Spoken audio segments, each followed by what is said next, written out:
Trending video.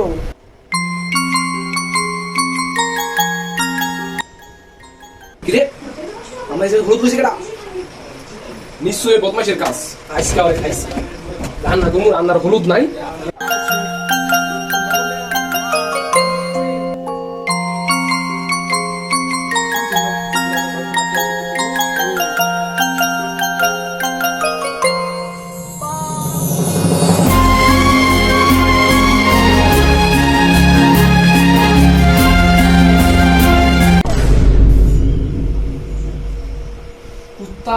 তুই এতগুলা লবণ আর হলুদ নষ্ট করছো, তোরে তো Pinky funky, daddy bought the donkey. Donkey died, daddy cried, pinky funky.